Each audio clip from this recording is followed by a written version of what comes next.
Assalamualaikum warahmatullahi wabarakatuh.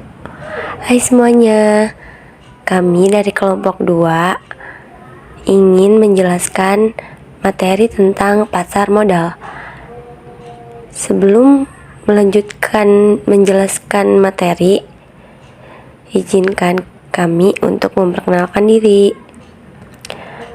Di sini ada Amelia Nurika Safira, Ayu Anggina Utasuhud, Sabita Ajahro, dan saya sendiri Winda Delpia. Yuk, sama-sama kita simak penjelasan materi dari teman-teman saya. Investasi adalah mengelola aset atau harta sehingga aset atau harta tersebut dapat memberikan hasil di kemudian hari. Kenapa perlu investasi? Karena dengan berinvestasi kita dapat memenuhi tujuan keuangan kita sendiri di masa yang akan datang, dalam jangka waktu pendek maupun jangka waktu panjang.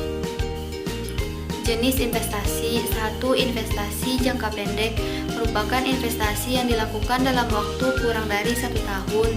2. Investasi jangka menengah dilakukan dalam rentang waktu 1 hingga 5 tahun. 3. Investasi jangka panjang dilakukan dalam kurun waktu lebih dari 5 tahun.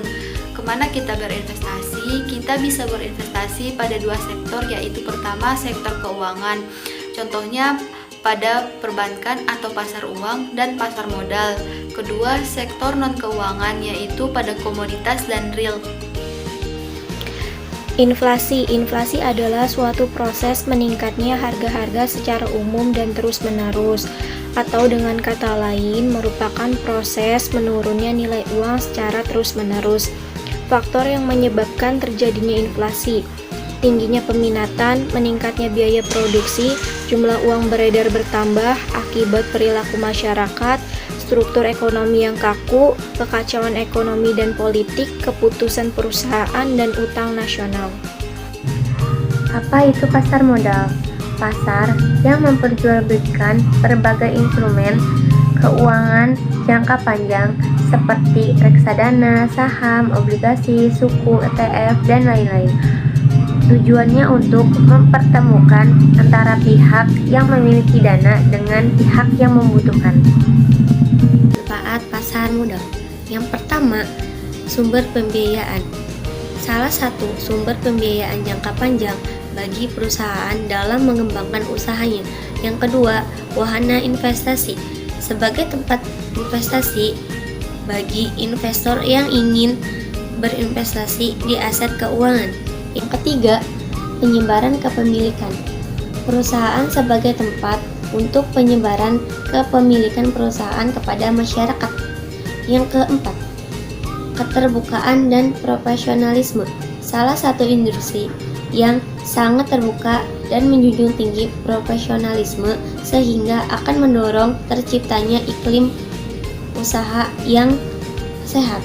Yang terakhir atau yang kelima, lapangan kerja. Menciptakan lapangan kerja atau profesi bagi masyarakat baik sebagai pelaku pasar maupun investor. Produk pasar modal. Ada 5 produk pasar modal.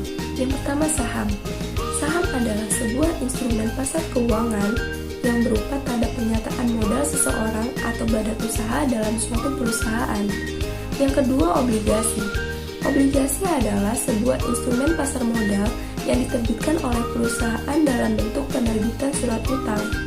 Yang ketiga, sukuk.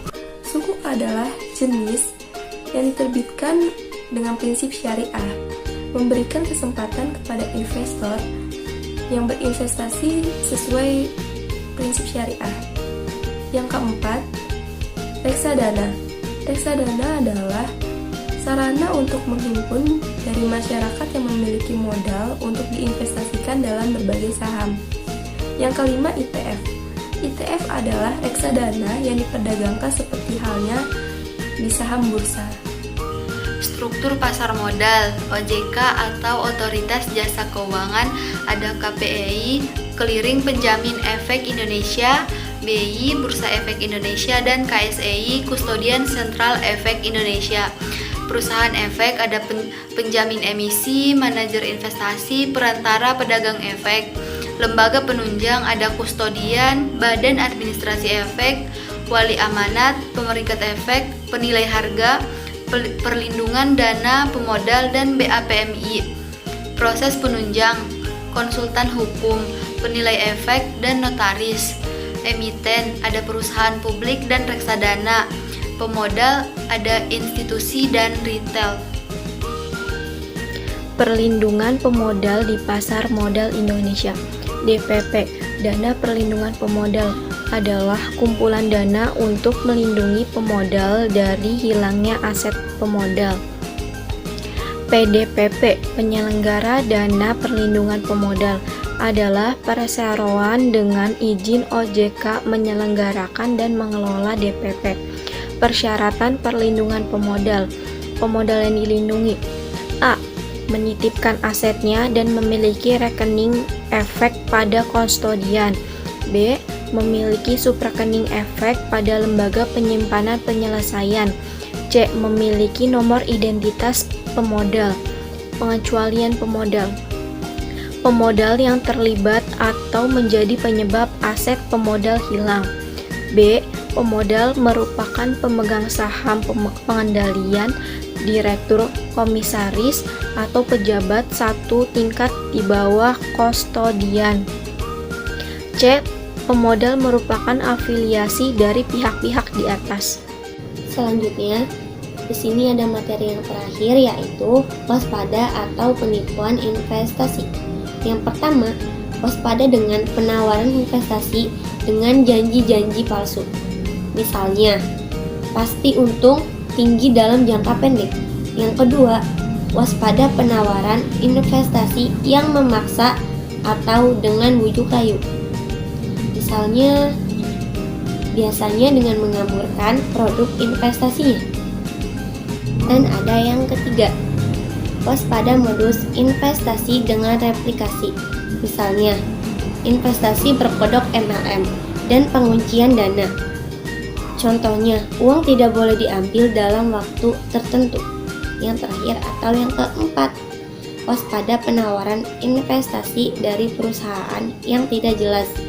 Contohnya, seperti cek izin ke otoritas jasa keuangan atau bisa disebut dengan OJK, karena hanya OJK yang berhak mengeluarkan izin perusahaan investasi di Indonesia.